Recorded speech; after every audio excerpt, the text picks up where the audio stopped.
Hello दोस्तों, रीटमेंस form में correction को लेकर के और फॉर्म विड्रॉ करने को लेकर के नया नोटिफिकेशन जारी हो गया है। जिनको भी अपने फॉर्म में कोई भी करेक्शन करवाना है तो आज यानी कि 10 दिसंबर से लेकर के 16 दिसंबर तक आपको करेक्शन के लिए, संशोधन के लिए अंतिम अवसर दिया जा रहा है। और संशोधन की फीस लगने वाली है 300 रुपये।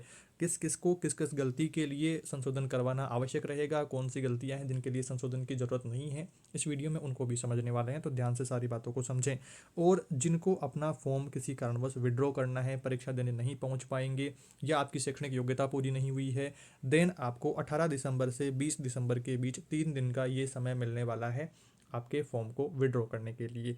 सारी बातों को इस वीडियो में समझेंगे। सबसे पहले तो बात करते हैं संशोधन किस किस को करवाना है। जो यहाँ पर बात मेंशन करी गई है कि ओटीआर में आप संशोधन नहीं कर सकते हैं, फोटो सिग्नेचर में संशोधन नहीं कर सकते हैं, शैक्षणिक योग्यताओं में भी संशोधन नहीं कर सकते हैं। इनके अतिरिक्त अन्य सूचनाओं में संशोधन कर पाएंगे। तो इनके अतिरिक्त कुछ बचा भी नहीं है संशोधन के लिए। देखिए, आप समझिए, आपने ओटीआर ठीक से फिलअप किया था, उसमें कुछ स्टूडेंट के पापा के नाम में थोड़ी गड़बड़ है तो कोई टेंशन वाली बात नहीं है। जब पहले आपका फॉर्म भर गया, यही एक बड़ी बात है। सारे झमेलों में सबसे महत्वपूर्ण बात क्या है कि आपका फॉर्म सुख शांति से फिलअप हो गया है। अब कोई टेंशन वाली बात नहीं है। हर एक गलती का संशोधन रहता है, जिसे आपको टाइम टू टाइम सारी जानकारियां अपने चैनल पर मिलती रहेंगी। तो फॉलो करके रखना है और सारी जानकारियों को समझते हुए चलना है। पहली बात, आपका फॉर्म भर गया है, टेंशन वाली कोई बात है नहीं। जिसके पापा के नाम में कुछ गड़बड़ रही है, आपके सिलेक्शन के बाद में एफिडेविट से वो मामला ठीक हो जाता है, कोई दिक्कत नहीं है। अभी करेक्शन, अगर ओटीआर से करेक्शन आप करवा पाते हैं, आधार कार्ड में ही मिस्टेक है, आपके डॉक्यूमेंट में ही मिस्टेक है, तो उसको आप पहले उधर से करेक्शन करवाइए। और आपके पापा के सारे डॉक्यूमेंट में अलग है, आपके सारे डॉक्यूमेंट में अलग है, वो एफिडेविट वाला मामला जाता है कि आपको स्टाम्प पेपर पे 50-100 रुपये का जो स्टाम्प आएगा तो उस पर आपको लिखवाना पड़ेगा तहसील से। वो सारी चीज़ें रहेंगी। और आपके यहाँ पर देखिए, फ़ोटो सिग्नेचर में भी कुछ स्टूडेंट की मिस्टेक रही है कि आपने सिग्नेचर की जगह पर कुछ स्टूडेंट ने थंब इंप्रेशन अपडेट कर दिया है गलती से, या सिग्नेचर को क्रॉप करने में गड़बड़ रही है और सिग्नेचर ठीक से दिख ही नहीं रहा है, पूरा ऐसे ब्लर ब्लर आ रहा है पूरा। तो उनको भी दिक्कत है, तो वो वहाँ से अपडेट करवाने की ट्राई करेंगे। अब यहाँ पर तो इन्होंने मना कर रखा है कि आप इनमें नहीं करवा पाएंगे करेक्शन, ओटीआर में दर्ज सूचनाओं में नहीं करवा पाएंगे, फोटो सिग्नेचर में नहीं करवा पाएंगे और शैक्षणिक योग्यताओं में भी नहीं करवा पाएंगे। तो करवाएंगे किसमें? और तो कुछ बचा ही नहीं है। सेंटर जो जॉब प्रेफरेंस वगैरह को लेकर के है, तो उनमें किसी को करवाना है तो करवा सकते हैं, अदरवाइज ज़रूरत नहीं है। शैक्षणिक योग्यताओं में भी कुछ स्टूडेंट का सवाल था कि परसेंटेज में गड़बड़ रही है, तो भी कोई इशू नहीं है। आपने सब्जेक्ट चॉइस में वहाँ पर गड़बड़ कर दिया है कि हम डीएलएड से हैं, आल सब्जेक्ट लिखना था पर हमने वहाँ पर आर्ट लिख दिया या फिर डीएलएड लिख दिया, तो भी कोई इशू नहीं है, क्योंकि डीएलएड वाले ऑल सब्जेक्ट में वहाँ पर आते हैं। और उसके अलावा आपने 12th में आपको सब्जेक्ट के नाम लिखने थे पर आपने आर्ट लिख दिया आर्ट वालों ने, और साइंस वालों ने सिर्फ साइंस लिख दिया, तब भी कोई इशू नहीं है।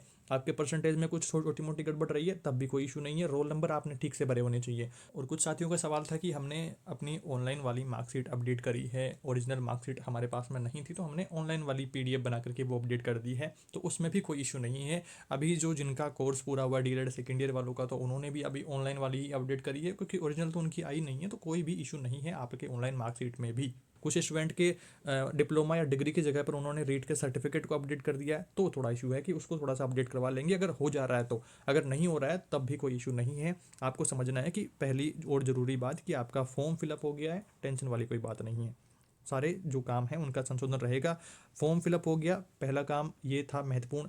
अब दूसरा महत्वपूर्ण काम क्या है कि सुख शांति से अपने तैयारी करके सिलेक्शन की ओर आगे बढ़िए। सिलेक्शन आपका होता है, देन सब कुछ ठीक हो जाने वाला है। आपके पास में सारे डॉक्यूमेंट्स ओरिजिनल है, कोई फर्जी तो है नहीं ना। आपने 2 साल का कोर्स किया है तो उसकी सारी जानकारी आपके पास में, इंटर्नशिप करी है सारी जानकारी आपके पास में, स्काउट वर्क किया है आपने, उसकी जानकारी आपके पास में है, तो ओरिजिनल डॉक्यूमेंट तो आपके पास में है। तो अगर आपके कोई छोटी मोटी गलती भी रहती है, देन एफिडेविट से वो काम ठीक हो जाने वाला है, कोई टेंशन वाली बात है नहीं।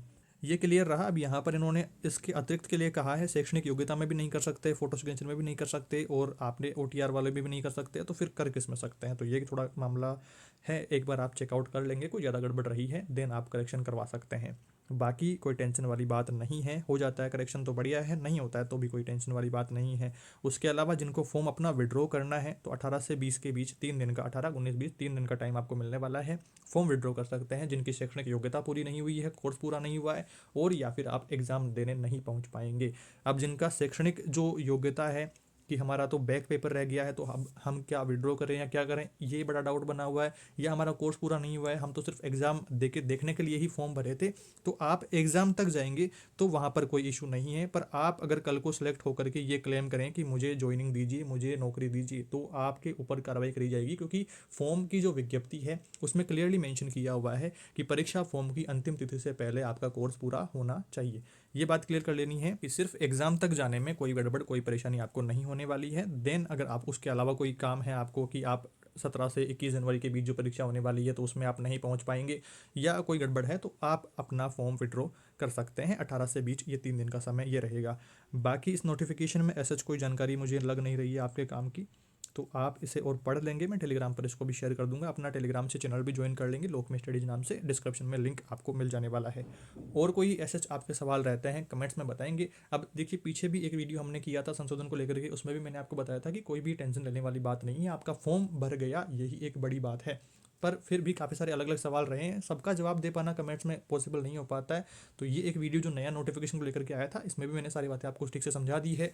कोई भी आपकी समस्या रहती है कमेंट करके बताएं, मैं आपको इस वीडियो में कमेंट रिप्लाई देकर के पूरी कोशिश करूंगा कि आपके सारे डाउट्स को दूर कर सकूं। Thank you for watching this video.